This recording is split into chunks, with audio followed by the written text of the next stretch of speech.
Beauty and the beast. सुंदरी और राक्षस की कहानी। एक नगर में एक धनी व्यापारी रहता था। उसकी 3 बेटियां थी। बड़ी बेटी का नाम ब्लिस, मझली का नाम ब्लॉसम और सबसे छोटी बेटी का नाम ब्यूटी था। तीनों बहनों में ब्यूटी सबसे सुंदर थी। इस कारण उसकी दोनों बड़ी बहनें उससे जला करती थी। स्वभाव से ब्यूटी नम्र और दयालु थी, जबकि दोनों बड़ी बहनें गुस्सैल, लालची और स्वार्थी थी। एक दिन व्यापारी को यह संदेश मिला कि उसके सामानों से लदे जहाज समुद्री तूफान के कारण समुद्र में डूब गए हैं। इससे उसे बहुत बड़ा नुकसान हुआ। उसका पूरा व्यवसाय बर्बाद हो गया। घर को छोड़कर उसके पास कुछ भी न बचा और वे गरीबी में जीवन काटने को विवश हो गए। आलीशान जीवन जीने की आदी व्यापारी की दोनों बड़ी बेटियां इन हालातों के लिए पूरा दिन अपने पिता को बुरा भला कहती रहती और शिकायतें करती रहती थी। वे घर का कोई काम नहीं करती थी, लेकिन ब्यूटी इस हालातों में भी खुश थी।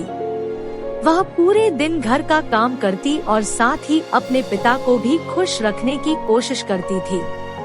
कुछ महीनों बाद एक दिन व्यापारी को पता चला कि उसका एक जहाज बंदरगाह पर पहुंच गया है। उसके तुरंत ही बंदरगाह जाने की तैयारी कर ली। जाने से पहले उसने अपनी तीनों बेटियों से पूछा कि वापसी में वह उनके लिए क्या लेकर आए। दोनों बड़ी बेटियों ने सुंदर कपड़े, जूते, मोतियों का हार और इसी तरह की अन्य चीजें लाने के लिए कहा। ब्यूटी अपने पिता की हालत जानती थी, इसलिए उसने अपने पिता से बस एक सुंदर लाल गुलाब का फूल लाने को कहा। जब व्यापारी बंदरगाह पहुंचा, तो उसने देखा कि उसके जहाज का पूरा सामान नष्ट हो चुका है, साथ ही उसका जहाज भी टूट फूट गया है और किसी काम का नहीं रह गया है। थका हारा, निराश व्यापारी वापस घर की ओर लौटने लगा। वापस लौटते लौटते रात हो गई। रास्ते में एक घना भयानक जंगल था। व्यापारी जल्दी से जल्दी उस जंगल को पार कर लेना चाहता था, लेकिन तभी अचानक ही शुरू हुए तेज आंधी तूफान ने उसे घेर लिया। उस तूफान में सफर जारी रख पाना असंभव था। आश्रय की खोज में वह इधर उधर भटकने लगा। तभी उसे उस भयानक जंगल में एक स्थान पर रोशनी दिखाई पड़ी। जब वह पास पहुंचा, तो उसे एक महल नजर आया। उसकी उम्मीद बंध गई कि रात गुजारने के लिए उसे यहाँ आश्रय मिल सकता है। वह महल के दरवाजे के पास पहुँचा, देखा कि वह खुला हुआ है। उसने वहाँ से आवाज लगाई, किंतु कोई बाहर नहीं आया। साहस बटोर कर वह अंदर चला गया। अंदर पहुंचकर उसने फिर से पुकारा, किंतु फिर भी कोई नहीं आया। वह महल बड़ा ही विचित्र था। पूरा महल रोशनी से जगमगा रहा था।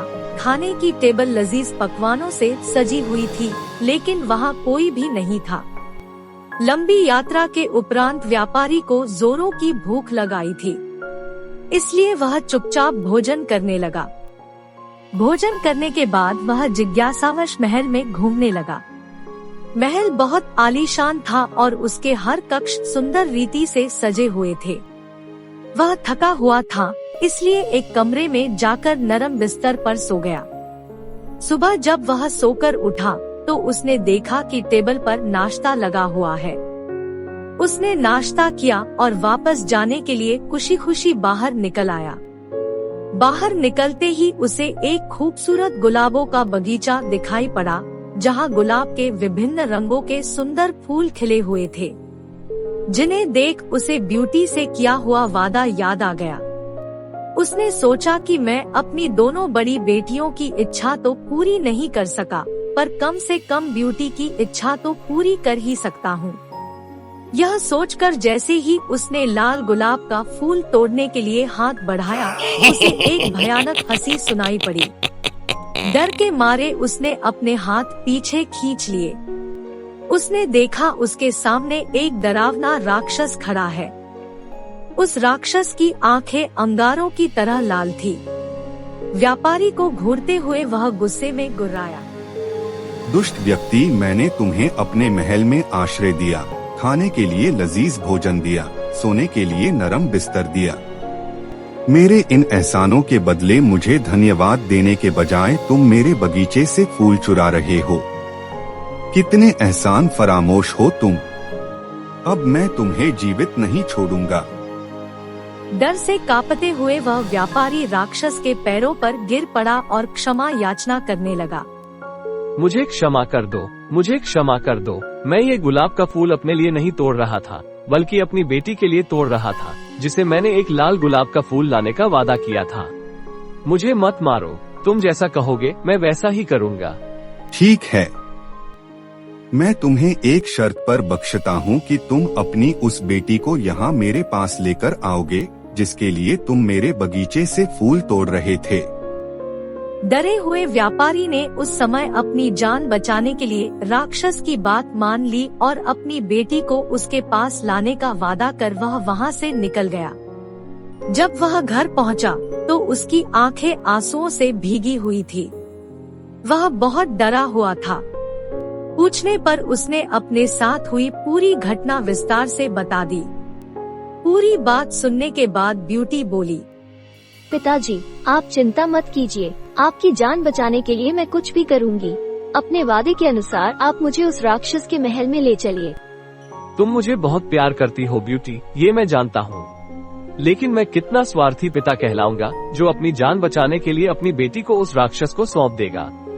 पिताजी, आपकी जान बचाने का यही एक रास्ता है, हम कुछ कर भी नहीं सकते। आप मुझे उस राक्षस के महल में ले चलिए।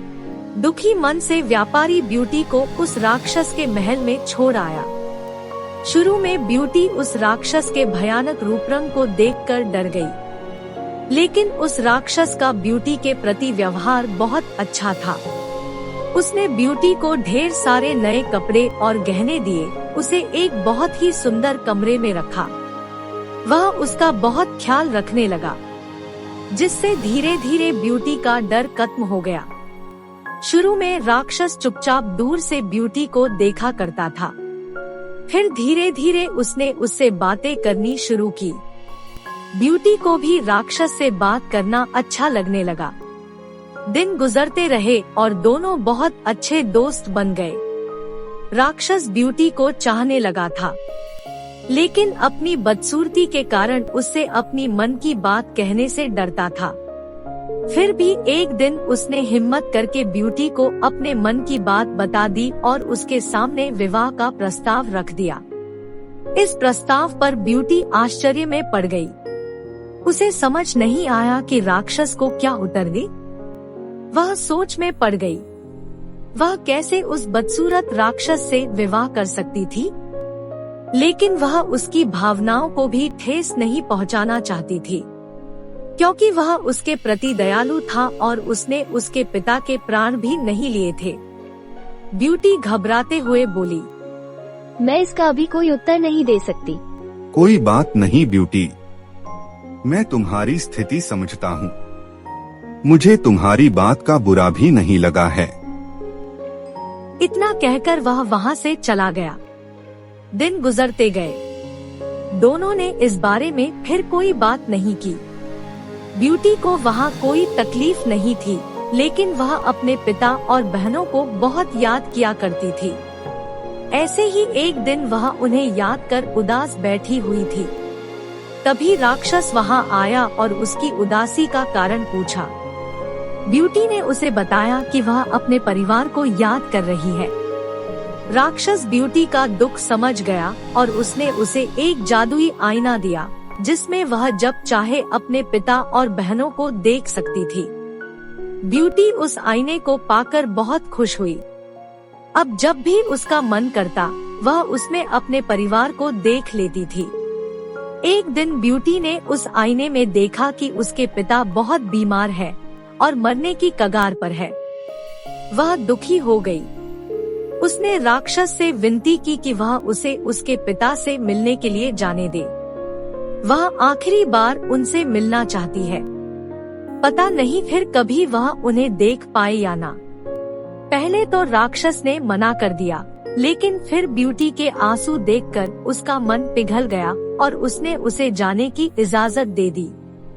उसने ब्यूटी से कहा, मैं तुम्हें अपने पिता के पास जाने की इजाजत देता हूँ, लेकिन इस शर्त पर कि तुम्हें 7 दिन के भीतर मेरे पास वापस आना होगा, नहीं तो मैं तुम्हारी याद में मर जाऊंगा। ब्यूटी ने राक्षस से वादा किया कि वह अपने पिता को देखकर 7 दिन में वापस लौट आएगी। राक्षस ने उसे एक अंगूठी दी और कहा कि जब वह यह अंगूठी अपनी उंगली से उतारेगी, वह वापस इस महल में होगी। ब्यूटी ने वह अंगूठी पहन ली। अगले दिन जब वह सोकर उठी तो उसने खुद को अपने पिता के घर पर पाया। वह सीधे जाकर अपने पिता से मिली। पिता ब्यूटी को देखकर बहुत खुश हुआ। वास्तव में वह यह सोचकर बीमार पड़ गया था कि उसकी बेटी एक राक्षस की कैद में है। ब्यूटी ने उसे राक्षस के बारे में विस्तार से बताया कि वह उसके साथ बहुत अच्छा व्यवहार करता है और उसे कोई तकलीफ नहीं होने देता। ब्यूटी की खैरियत जानकर व्यापारी धीरे धीरे ठीक होने लगा। वहाँ रहते हुए ब्यूटी को राक्षस की याद आने लगी।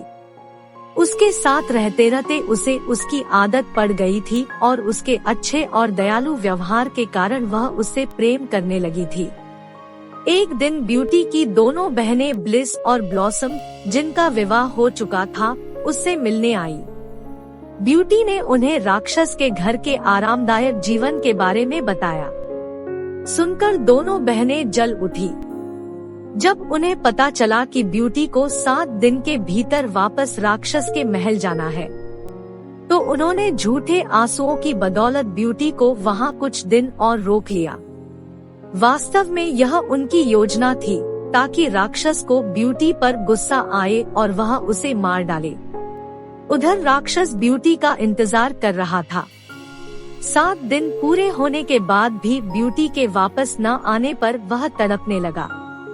इधर ब्यूटी भी उसे याद कर रही थी। एक रात ब्यूटी ने सपना देखा कि राक्षस नीचे गिरा हुआ है और मर रहा है। ब्यूटी की नींद टूट गई। उसे अपना वादा न निभाने पर बहुत पछतावा हुआ। उसने तुरंत ही अपनी अंगूठी निकाल दी और दूसरे दिन जब वह सोकर उठी तो वह राक्षस के महल में थी।